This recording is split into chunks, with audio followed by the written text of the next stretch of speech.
Dajana ditonton mga subscribe sareng like na hatur nuhun mga wilujeng ngadangkeun.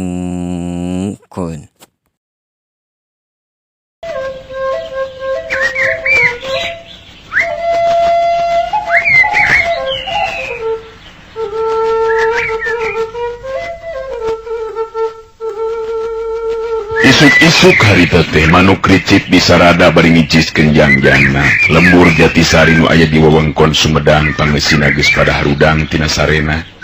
Masing-masing pada tatan-tatan geus ngalaksanakeun pancena sewang-sewangan. Di salah sahiji imah panggung nu kawilang resik bersih katingali aya lalaki ngora nu make baju kampret bodas jeung pangsi bodas. Muntreng ngobrol jeung pamajikanana nu kawilang awewe ngora tur mibanda rupa nu geulis. Jadi Kang Wikarta teh narek ngiring ngaluhan pangangkir ti Arminta pupuh lembur teh Kang? Bener Ningsih. Sabab ieu mangrupa kasempatan nu hade geusan sawala atawa rempagan ku ayana gangguan keamanan anu beuki dieu teh beuki harengheng karasana. Ningsih niteup antep ka Wikarta nu jadi salakina. Aya rasa salempang dina batina sabab nu rek disawalakeun di balai pasewakan teh ngeunaan runtuyan kajadian anu tumibak ka lembur-lembur anu paeunteng-eunteng jeung lembur Jatisari. Ari ceuk abdi mah upami teh mah Ki Arminta nyuhunkeun tulung ka Kang Wikarta omat ulah disanggupan Kang sabab beura tanggung jawabna geusan ngajaga keamanan di leupi lemburan teh. Wikarta imut ngandung harti ka pamajikanana. Sikapna tetep tenang nandakeun pribadi anu memang boga kapercayaan kana kaampuhan dirina sorangan. Ningsih, di ieu pilemburan sasatna diri akang nu dianggap bisa jeung mampu ngajaga keamanan. Sabab pikeun ieu lembur, diri akang teh salaku pupuhu hiji paguron silat. Anu tantue kudu bisa nyumbangkeun tanaga jeung pikiran dina mangsana ieu lembur ka ancam bahaya. Wikarta negerakeun eusi hatena kana jadi pamajikan. Nanging sing emut Kang, upami dugikeun ka aya kajadian naon-naon sedengkeun Darman anak urang apanan masih kene tacan dewasa Kang. Ieu kedah janten bahan tinimbangan Kang. Aing nyabet asa kaingetan akang teh. Ka mana budak teh beuteung katingali geuningan? Pugu biasa budak teh isuk-isuk kene geus indit ngarit da nyaah pisan geuningan boga domba hiji oge. Nya kitu eta Ningsih. Bisi akang balik rada beurang belah gedeupeunnya. Sabab naon rupa anu baris disawalakeun teh kawilang hal anu kacida pentingna. Muga-muga we atuh ulah lila teuing. Kadewe Darma ulah sina ka mana-mana deui. Nya ceuk Wikarta amitan ka Ningsih nu jadi pamajikanana. Nya mangga Kang, kade sing ati-ati Kang. Ningsih neuteub tonggong salakina. Anu leumpang ninggalkeun pakarangan, nyata pakarangan imah rek muruk ka balai pasewakan, mangrupa tempat riungan di eta pilemburan.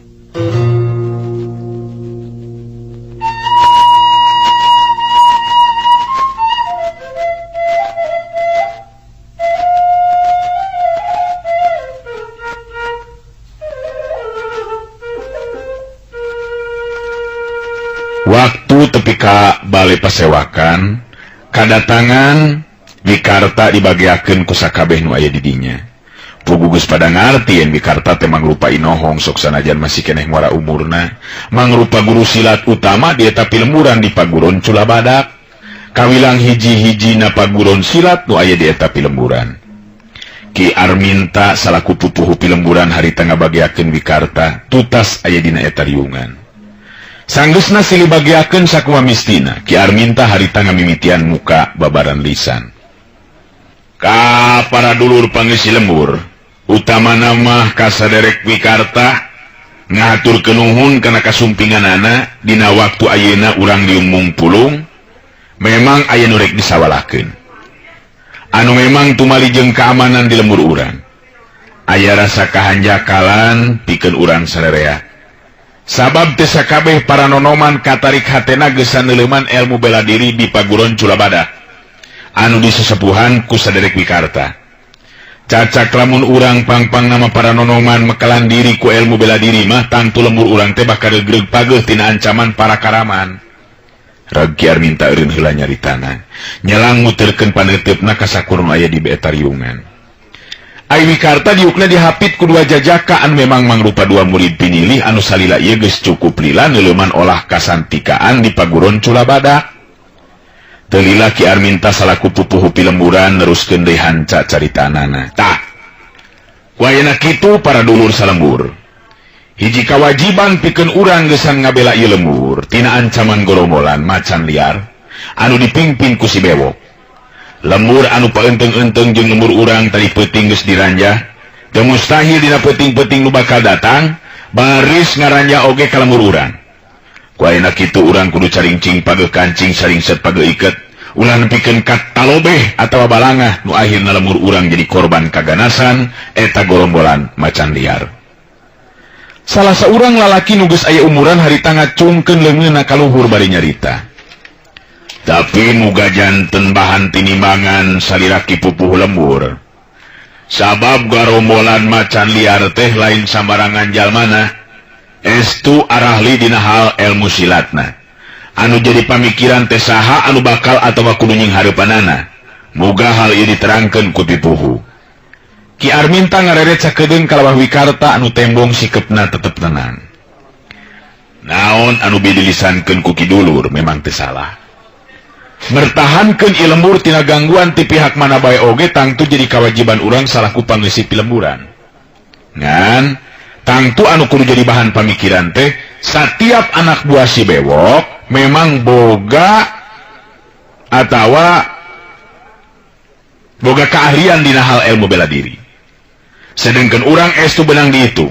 Ku ayeuna kitu kasaderek wikarta mangga nyangakeun bok bilih aya anu saja didugikeun. Ki Arminta mere alas ka wikarta gesan cumarita. Wikarta manggut ka Ki Arminta paneteupna anu seukeut muter ka sakabeh nu aya di dinya dina sikap anu tenang pinuh wibawa. Harita wikarta terus kedarnya lisan. Alhamdulillahirabbil alamin. Bismillahirrahmanirrahim. Assalamualaikum warahmatullahi wabarakatuh. Waalaikumsalam warahmatullahi wabarakatuh. Kadang wargi sadayana sakumaha anu didugikeun ku pupuhu urang memang terepat. Anu jadi bahan pamikiran urang ayeuna nyata agungkulan. Turta ngungkulan kaya nu baris karandapan. Upama teh mah gorombolan macan liar nu dipimpin ku si bewok. Ngaranjah ka urang. Sabenerna si bewok sapaguron jeung simkuring dina waktu keur masih keneh jajaka baheula. Ngan jalan kahirupan anu beda geus misahkeun hubungan tali kaduluran. Si bewok atawa gopar kawilang jalma anu kejem sarta telenges dina tindakanana. Teu matak aneh upama dina waktu anu teu mangkuk lila ngaranna jadi bahan carita balarea. Ilmu bela diri anu kacangkingna memang beuki maju. Sabab dirina geus neuleuman ilmu-ilmu kasantikaan anu lilana ti sababaraha guru anu sejen. Teu matak aneh lamun jadi jadug sarta jago tur mimpin gorombolan macan liar. Reg wikarta harita ngomongna eureun heula. Bat harita teh ngolepat dina ingetanana mangsa dirina eukeun masih keneh pada maguron ilmu kasantikaan ka guruna nu katelah Mbah Wigena anu di leuweung Argabina atau Argaminangur Cianjur. Dirina jeung gopar atawa si bewok mangrupa dua murid pinilih anu mampu meh nyangking sakabeh pangarti guruna. Wikarta neruskeun dihanca caritaanana. Gopar alias si bewok memang boga kaistimewaan dina matakeun bedogna. Ulin bedogna memang teu bisa dianggap enteng, tur mata kabahayakeun pikeun lawan anu teu saimbang. Hal ieu dumasar kana kaayaan gopar anu memang saguru jeung si kumkuring. Upama teh mah memang si bewok bakal datang langsung, rupina bae simkuring anu bakal nying hareupanana. Wikarta mereka tenangan hate kasakur nu aya di dinya, dina harti dirina nyanggupan gesan adu hareupan jeung si bewok salaku jadugna gorombolan macan liar. Salah saurang lalaki anu saumur milik dina kaayaan mah jeung Wikarta ngacungkeun leungeun bari terus nyarita. Punten ya saderek Wikarta. Keun ku si bewok lantaran aya nu bakal nying hareupanana, ngan kumaha ngeunaan anak-anak buahna. Sabab di pihak urang anu ngarti kana ilmu bela diri teu benang di itu atau benang dihitung moal leuwih ti 10 urang. Kitu kita can asak pangartina. Sedangkan anak buah si bewok aya kana welasna, ieu nu masih keneh bingung keur kuring. Wikarta neuteub antep kana bieu nyarita. Teu lila terus kedah di lisan. kasauran atawa caritaan kidulur kaharti kusimkuring. Lemah dieu memang kalemahan urang. Seperti anu diterangkan tadi ku pupuh urang, lain sapeda simkuring nyangking paguron silat dia lembur. Ngan upama teh mah jumlah anu neleman ilmu kasantikaan teh jumlahna loba, tangtu urang waringang. Tapi sanajan barijeng kitu urang petakeun tanaga nu aya. Wikarta ngareretkan dua murid pilihan anu diuk pagihapit ku guruna atau ku dirina. Marlan Katut Subari mangrupa murid simkuring anu memang geus lumayan asak pangartina. Tanagana bisa diandalkeun. Sedangkan anu sajena oge kudu dibantu ku dikidulur. Urang kudu boga kawani. Sabab engke lembur urang teh terus-terusan jadi ladang pikeun maranehna dina mangsana ngaranjah ka ieu lemburan. Loba di katerangan-katerangan nu sajena ti Wikarta.